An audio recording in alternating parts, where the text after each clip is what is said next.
오늘 주시는 말씀은 전도서 5장 8절부터 20절까지 말씀입니다. 구약 성경 952페이지 전도서 5장 8절부터 마지막 절 20절까지 우리 한 절씩 교독하겠습니다. 너는 어느 지방에서든지 빈민을 학대하는 것과 정의와 공의를 짓밟는 것을 볼지라도 그것을 이상히 여기지 말라. 높은 자는 더 높은 자가 감찰하고 또 그들보다 더 높은 자들도 있음이니라.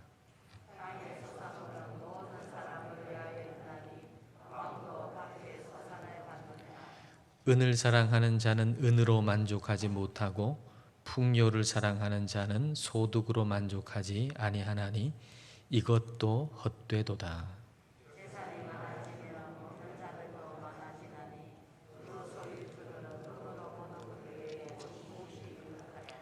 노동자는 먹는 것이 많든지 적든지 잠을 달게 자거니와 부자는 그 부요함 때문에 자지 못하느니라.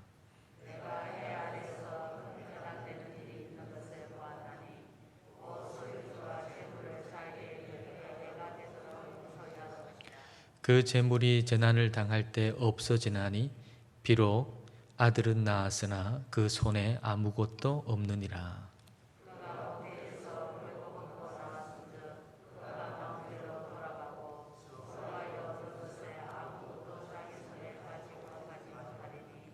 이것도 큰 불행이라. 어떻게 왔든지 그대로 가리니 바람을 잡는 수고가 그에게 무엇이 유익하랴.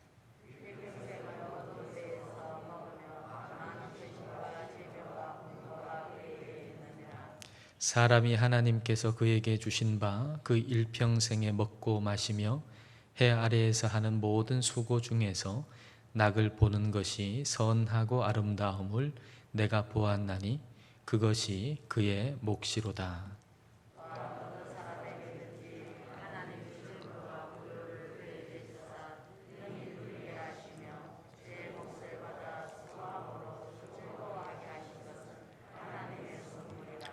같이 읽겠습니다. 그는 자기의 생명의 날을 깊이 생각하지 아니하리니 이는 하나님이 그의 마음에 기뻐하는 것으로 응답하심이니라. 아멘. 우리 옆에 분 인사할까요? 예배드림이 기쁨입니다. 이렇게 인사하겠습니다. 예배드림이 기쁨입니다. 때로는 세상의 권력이 자기 마음대로 하는 것처럼 보일 때가 종종 있습니다. 자, 오늘 8절을 보면 이제 그런 모습을 이제 목격한 사람을 한번 이렇게 상상해 볼 수가 있는데요. 8절입니다. 너는 어느 지방에서든지 빈민을 학대하는 것과 정의와 공의를 짓밟는 것을 볼지라도 그것을 이상히 여기지 말라. 높은 자는 더 높은 자가 감찰하고 또 그들보다 더 높은 자들도 있음이니라. 세상을 하나님이 다스린다 이렇게 생각하는데 이렇게 보니까 그게 아니고 어떤 권력을 잡은 사람이 마음대로 하는 거예요. 마음대로 공의도 짓밟고 정의도 짓밟고 마음대로 막 하는 겁니다. 그럴 때 마음에 좀 충격을 받게 되죠. 하나님이 계시다면 어떻게 이럴 수가 있는가? 이런 충격을 받게 됩니다. 그래서 이 8절에 이상히 여기지 말라라고 번역된 타마흐라고 하는 히브리어 단어는 너무 놀라가지고 망연자실하다. 너무 놀라가지고 말문이 막힌다. 쇼크를 먹는다. 뭐 이런 의미입니다. 그러니까 이상히 여기지 말라라고 하는 것은 그런 모습 볼 때 쇼크 먹지 마라 그 말이에요. 쇼크 먹지 마라. 왜냐하면 그 일을 하는 권력자 위에 더 높은 권력자가 있고 그 권력자 위에 또 더 높은 권력자가 있어가지고 그래서 그 사람보다 더 높은 사람이 이렇게 살피고 감찰하면서 결국은 심판하신다, 그 말이죠. 제일 꼭대기에 하나님이 계시다는 거예요.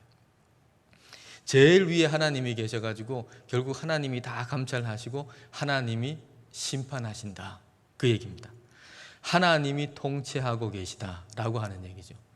왕을 볼 때에는 반드시 그 위에 있는 하나님을 봐라, 그런 얘기입니다. 왕을 볼 때에는 그 위에 있는 하나님을 봐라.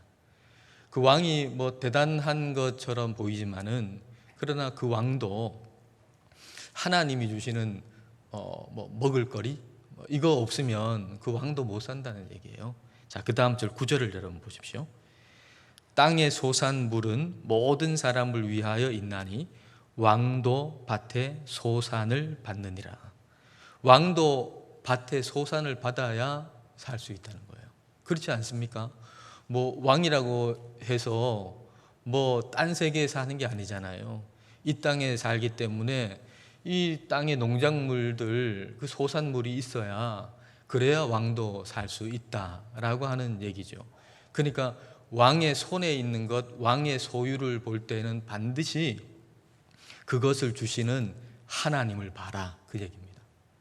아주 힘이 있는 사람, 왕 같은 사람 볼 때에는 그 위에 더 높으신 하나님을 보고, 아주 권력 있고 힘이 있고 소유가 많은 사람의 소유를 볼 때에는 그걸 주시는 하나님을 봐라, 그 얘기입니다. 그러니까 지금 계속 강조하고 있는 것은 우리 눈에 지금 보이고 있는 그 이상 그 위에 하나님을 봐라, 이 얘기예요. 하나님을 봐라. 근데 사람들은 생각하죠. 그거 안 보고, 하나님 안 보고, 자, 저 사람처럼 저런 권력을 가지면 얼마나 행복할까? 저 사람처럼, 저 왕처럼 많은 소유를 가지면 얼마나 행복할까? 그런 생각을 가지는 거예요. 근데 그 왕도 밭의 소산을 먹어야 산다. 그 왕도 하나님이 주신 그 밭의 소산물을 먹어야 산다는 거예요. 즉 모든 근원은 하나님이시라는 겁니다. 그래서 결국은 우리 인생의 만족의 근원은 하나님이시라는 거예요. 하나님 없으면 인생 중에 만족할 수 있는 인생은 아무도 없어요. 다 하나님이 주신 것으로 사는 것이고 하나님이 계셔서 사는 것이어서, 그래서 모든 행복의 근원, 만족의 근원은 하나님이시다라고 하는 거예요. 성 어거스틴의 유명한 말이 있지 않습니까?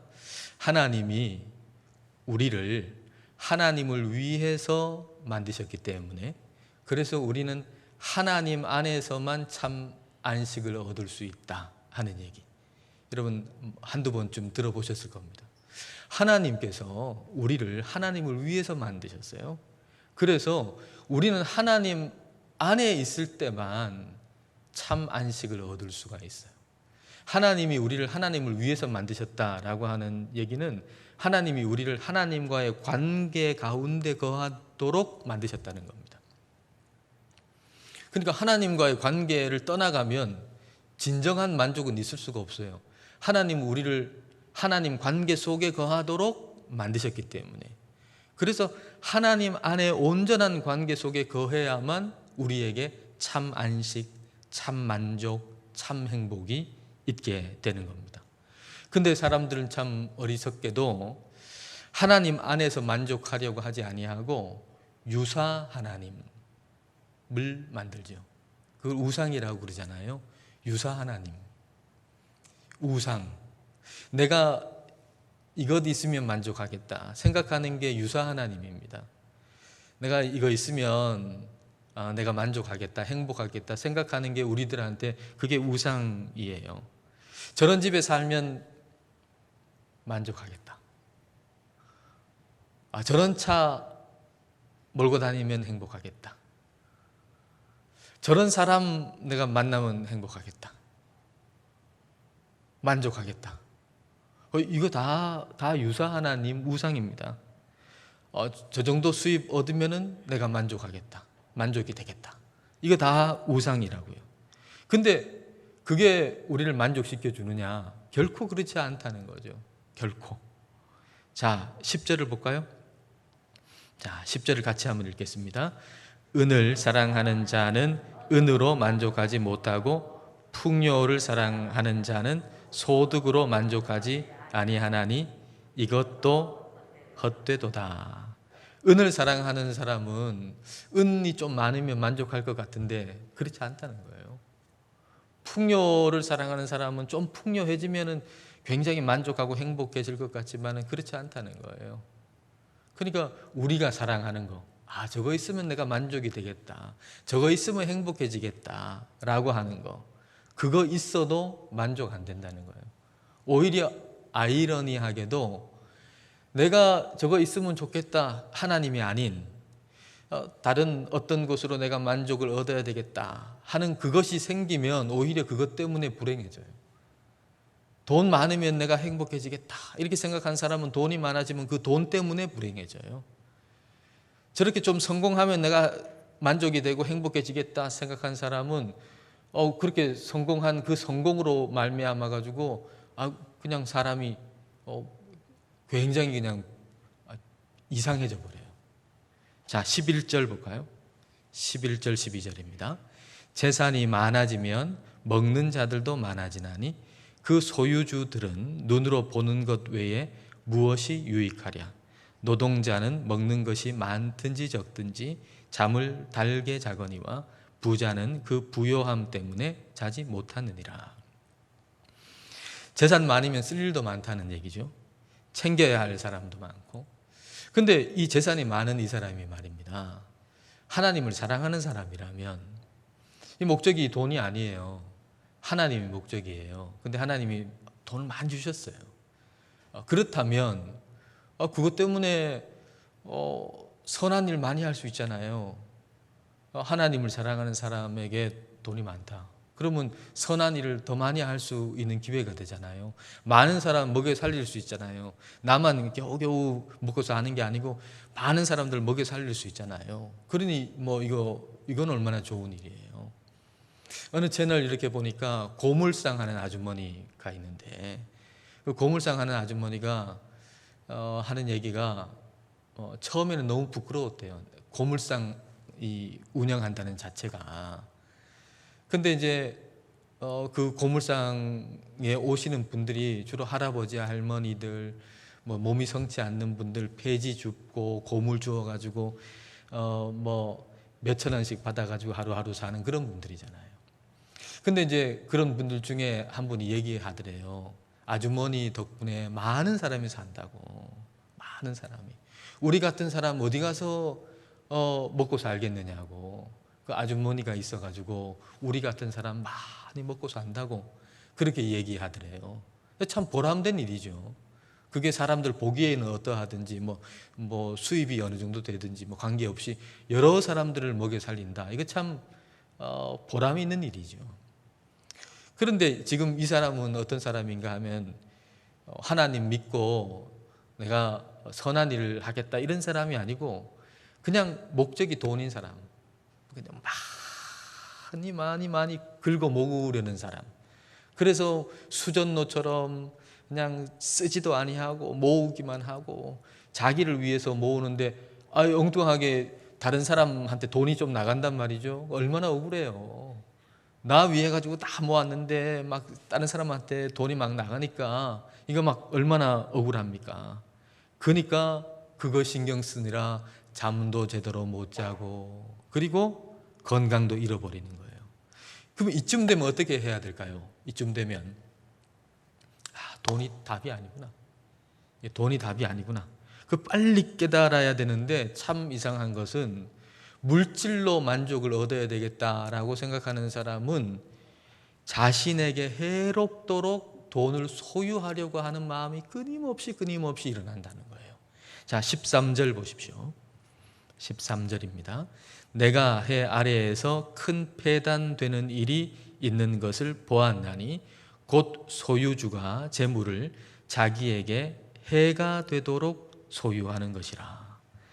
여기 이제 큰 패단이라고 번역되어 있는 요 히브리어 단어를 그대로 직역하면은 큰 병에 들 정도의 악입니다. 병에 들 만큼 큰 악. 이게 뭐 얼마나 악한 건지, 병에 들 만큼 악한 것, 이게 큰 폐단이라고 하는 말의 의미예요. 너무 악해가지고 병이 들 정도의 악이 뭔가 하면 자기에게 해가 되도록 소유하려고 하는 것. 나한테, 자기 자신에게 해가 되도록 소유하려고 하는 것이라고 하는 거예요. 그러면 우리가 탑을 이렇게 쌓는다 그래도 적정선이 있잖아요. 적정선을 그냥 넘어가면, 이렇게 쌓으면 와르르 다 무너지지 않습니까? 사람이 하나님으로 만족하고 하나님 안에 있으면 적정선을 알아요. 근데 하나님 안에 거하지 아니고 하나님으로 만족하려고 하는 마음이 없으면, 하나님 외에 뭔가 다른 것으로 만족하려고 하면 영혼이 고장나 있거든요. 식욕이라고 하는 것도 참 좋은 거 아닙니까? 우리한테 식욕이 없으면 뭐 어떻게 살겠어요? 어떻게 힘을 내겠어요? 식욕은 참 좋은 것이지만 적정선, 내가 이 정도 먹으면 된다 하는 적정선을 알아야 되지, 그 적정선을 모르고 자기에게 탈이 날 만큼 계속 먹으면 그거 어떻게 되겠어요? 마찬가지로 우리의 영혼이 병이 들면 물질에 대해서도 돈에 대해서도 적정선이 어디만큼인지 스스로 모르는 거예요. 그래서 자기에게 해가 될 만큼, 내 영혼에 해가 되고 내 삶의 관계에 해가 될 만큼 자꾸 그걸 모으려고 하는 그런 마음이 사람에게 있다는 얘기죠. 출애굽한 이스라엘 백성들이 말이죠, 출애굽해가지고 광야에서 이제 약속의 땅으로 가면서 이제는 우리는 만나로는 못 살겠다. 밥만 먹고 어떻게 사냐. 고기를 좀 달라. 그러니까 하나님이 메추라기를 보내주시잖아요. 근데 문제는 그 사람들이 메추라기를 모은 양이에요. 모은 양. 메추라기를 얼마나 모았느냐 하면은 가장 적게 모은 사람이 10호멜을 모았어요. 10호멜은 1.6톤입니다. 1.6톤. 제일 적게 거둔 사람이 1.6톤을 거두었어요. 이거 완전히 고장난 거죠, 영혼이. 우리 고깃집 가면은 1인분 몇 g입니까? 네? 고기를 안 드셔보셔가지고, 고기가 1인분에 글쎄요, 한 300g 안 됩니까? 120에서 180입니까? 그렇군요. 120에서 180g, 그게 1인분 아닙니까? 그러면은 300g이면 한 2인분 되겠네요. 그러면 한 600g 먹으면은 말 그대로 뭐 배 터지게 먹겠네요. 누가 1kg 먹겠습니까? 10kg 먹을 수 있는 사람 누가 있겠습니까? 근데 제일 적게 거둔 사람도 얼마를 거뒀다고요? 1.6톤 거뒀대요. 1.6톤. 이거는 뭐 말이 안 되죠. 적정선이 어느 정도인가를 완전히 지금 생각하지 못할 만큼 영혼이 망가져 버린 거예요. 그 결과가 뭐죠? 그렇게 모아가지고 그 모은 결과가 뭡니까? 그 고기가 이사이에 씹히기도 전에 다 죽었어요. 그래서 거기를 기브롯 핫다와, 탐욕의 무덤이다, 그렇게 이름을 지었죠. 탐욕의 무덤. 탐욕은 자기 무덤을 만드는 거예요. 내 마음속에 탐욕, 탐심, 이거는 자기 무덤이에요. 사람이 하나님으로 만족하지 못하면 자기에게 해가 되도록 모아요. 자기에게 해가 되도록. 그 탐욕은 결국 스스로 무덤을 파는 거예요. 고기가 이사이에 씹히기도 전에 파멸한 것처럼 그 욕심으로 죽듯이 모은 재산 누려보기도 전에 다 흩어지는 거예요. 그 모은 재산 그냥 누려보기도 전에 다 흩어져 버려요. 자, 14절 볼까요? 14절부터 16절입니다. 그 재물이 재난을 당할 때 없어지나니 비록 아들은 낳았으나 그 손에 아무것도 없느니라. 그가 모태에서 벌거벗고 나왔은즉 그가 나온 대로 돌아가고 수고하여 얻은 것을 아무것도 자기 손에 가지고 가지 못하리니 이것도 큰 불행이라. 어떻게 왔든지 그대로 가리니 바람을 잡는 수고가 그에게 무엇이 유익하랴. 그 재물 재난당할 때 다 없어진다. 그거 한번 제대로 누려보지도 못하고 빈손으로 간다. 그 얘기입니다. 돈이 우상이 되면 남는 게 뭡니까? 남는 게 없습니다. 아니요, 남는 게 있습니다. 뭐가 남을까요? 자, 17절 보십시오. 17절. 일평생을 어두운 데에서 먹으며 많은 근심과 질병과 분노가 그에게 있느니라. 돈이 우상이 되면은, 아니 무슨 우상이든지 우리가 저거 있으면 만족이 되겠다 하는 그 우상, 그거 가지고 우리가 살면 남는 게 근심과 질병과 분노가 남는 거예요. 근심과 분노와 질병이. 성령님께서 그래서 이 고헬렛을 통해 가지고, 전도자를 통해 가지고 우리한테 미리 알려주시는 거예요. 너 시간 낭비 다 하고 하나님 아닌 다른 거로 만족해 보겠다고, 그거 좋아 보이니까 그거 따라서 가다가 시간 다 낭비하고 인생의 끝자락쯤 가가지고 이거 아니구나 라고 생각하면 너무 이제 시간 없잖아요. 그러니까 다 잘못된 길로 간 다음에 그 다음에 돌이키지 말고 지금 돌이켜라. 지금 혹 하나님으로 만족하지 아니하고 다른 것으로 만족하려고 뭐 좀 얻으려고 기도도 내가 원하는 거 계속 달라 그러고 기도 중에도 우상을 구하고 그러면서 이제 마지막에 가가지고는 아니구나 깨달을 때 시간 얼마 안 남았네 그러지 말고 지금부터 제대로 된 길을 걸어가라. 그 얘기예요. 지금부터 제대로 된 길을 걸어가라. 지금부터 참 만족을 주는 길로 걸어가라. 그 말씀을 해주시는 겁니다. 그래서 나한테 물질이 생기면 주목해야 될 것, 그 물질이 아니고 물질을 주신 하나님을 주목해라. 하나님은 안 보이잖아요. 물질은 보이잖아요. 근데 그 물질을 보이지 않는 하나님이 우리한테 주시는 거잖아요. 그럴 때 그 물질을 우리에게 주실 때 우리가 자칫 잘못하면 보이지 않는 하나님 안 보이니까 그 물질만 자꾸 본단 말이에요. 그러지 말고 그걸 주신 하나님을 계속 봐라. 그거 지금 강조하고 계세요. 18절 볼까요? 18절 같이 읽겠습니다. 사람이 하나님께서 그에게 주신 바 그 일평생에 먹고 마시며 해 아래에서 하는 모든 수고 중에서 낙을 보는 것이 선하고 아름다움을 내가 보았나니 그것이 그의 몫이로다. 뭐가 생기면 이거 하나님이 주셨다. 그거 생각해야 된다는 거예요. 이거 하나님이 주셨다. 그렇지 아니하고 좋다 나쁘다 많다 적다 평가부터 먼저 하면 그러면 길을 잃는 거예요. 길을 잃어버리는 거예요. 이스라엘 백성들한테 만나를 주셨는데 그걸 평가하는 순간 이거 하나님이 주셨다. 감사하다. 요거보다 먼저 평가하는 거. 이거 나쁘다. 좀 적다. 이렇게 평가하는 순간 길을 잃어버리고 마는 거예요. 우리가 가장 먼저 생각해야 될 것은 뭐냐 하면 하나님이 주셨다. 이겁니다. 오늘 우리에게 주신 것에 대해서 이거 하나님이 주셨다. 이거예요. 근데 이걸 한 번은 할 수 있잖아요. 하나님 백성들도 만나 처음 내리는 날은 그거 얼마나 하나님이 주셨다 할 수 있죠. 한 1년 정도는 할 수 있죠. 그러나 그걸 40년 동안 한다는 게 그게 믿음이고 영성이에요. 하나님이 만나를 40년 동안 주셨는데 그 40년 동안 변함없이 매일매일 이거 하나님이 주셨다. 감사하다.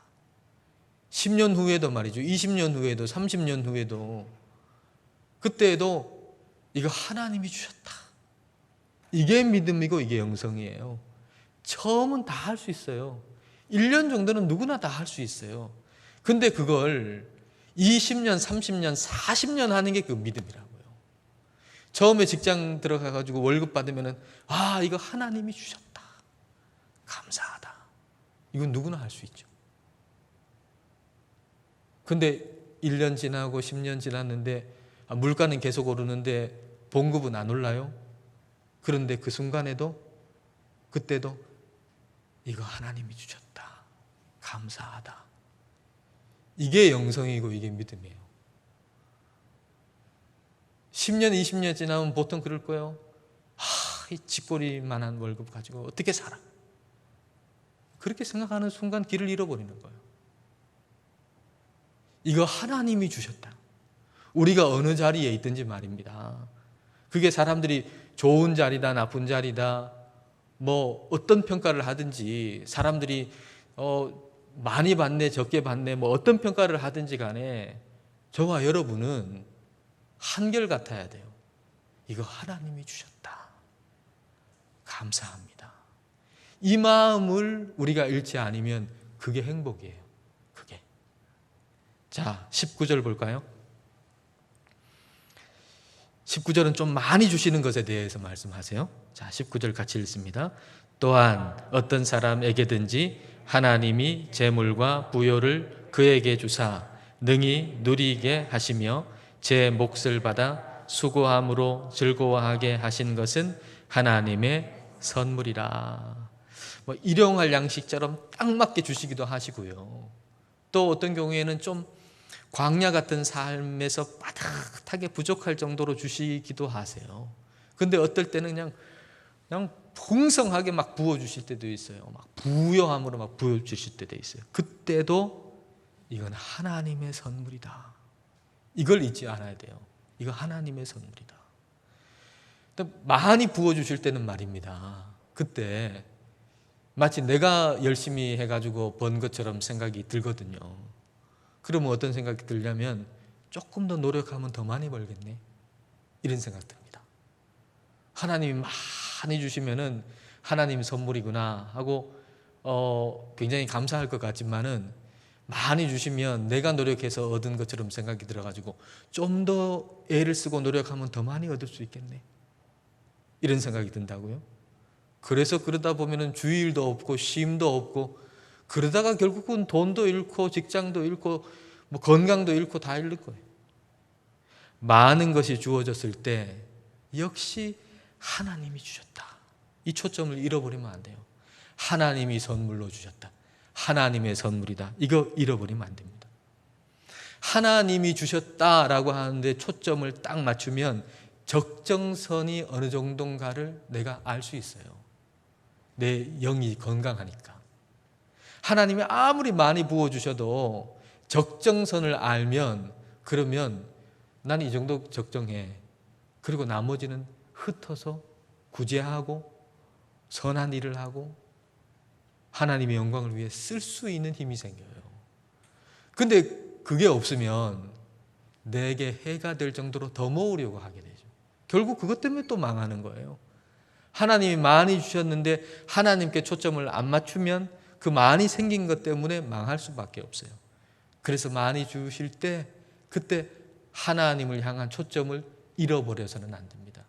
그러면 내 영혼이 건강해서 적정선이 어느 정도인가를 알고, 그래서 그것 가지고 더 선한 일들을 우리는 더 활발하게 할 수가 있게 되는 거죠. 우리는 물질적인 세상에 살고 있어요. 우리가 영적인 부분이 중요하지만 우리 물질적인 세상에 살고 있어요. 그러니까 우리에게 또 돈이 필요하고 또 필요한 물질들이 있어야만 하죠. 근데 그 물질이 아니라 그걸 주시는 하나님을 향한 초점을 우리가 잃어버리지 않아야 한다는 겁니다. 그래서 우리에게 주시는 것이 많든지 적든지 이거 하나님이 주셨다, 이 마음 말이에요. 이 마음을 하루만이 아니고 일평생 우리가 가지게 되면, 그럴 때 하나님 안에서 우리는 복된 삶, 만족하는 삶, 행복한 삶 살아갈 수가 있게 되는 겁니다. 자, 20절. 그게 이제 하나님 안에서 우리가 누릴 수 있는 행복이죠. 자, 20절 볼까요? 자, 20절 같이 읽겠습니다. 그는 자기의 생명의 날을 깊이 생각하지 아니하리니 이는 하나님이 그의 마음에 기뻐하는 것으로 응답하심이니라. 요 자기의 생명의 날을 깊이 생각하지 않는다라는 요 말은 매일매일 염려 없이 산다라는 의미입니다. 선뜻 좀 이해하기 어려운 번역으로 되어 있는데 매일매일 염려 없이 산다. 그래서 요 20절을 한 영어 번역에서는 그걸 이제 우리 말로 이렇게 그대로 옮기면 이렇게 번역을 해놨어요. 하나님은 너를 굉장히 매우 행복하게 할 거다. 하나님은 너를 매우 매우 행복하게 할 거다. 그래서 너는 매일매일 각 날에 대해서 걱정할 시간이 없을 거다. 20절을 그렇게 번역해 놨어요. 하나님은 너를 너무너무 행복하게 할 거다. 그래서 너는 매일매일 각 날에 걱정할 시간이 없을 거다. 그렇게 여러분 우리가 하나님 안에서 만족하면 이 세상의 어떤 것으로 만족하려고 하는 사람은 그게 많든지 적든지 많으면 많은 대로 근심이 되고 적으면 적은 대로 근심이 되지만 그러나 하나님 안에서 만족이 되고 하나님 한 분만이 나를 만족시켜 줄 수 있고 그래서 나는 하나님 한 분만 구한다 하는 이 믿음으로 사는 사람들은 참 만족, 진짜 행복을 누리면서 살 수 있다는 거예요. 저와 여러분이 그랬으면 좋겠어요. 저와 여러분이 그렇게 하나님 한 분만으로 만족하는 삶을 살아가는 우리 모두가 되기를 축복합니다.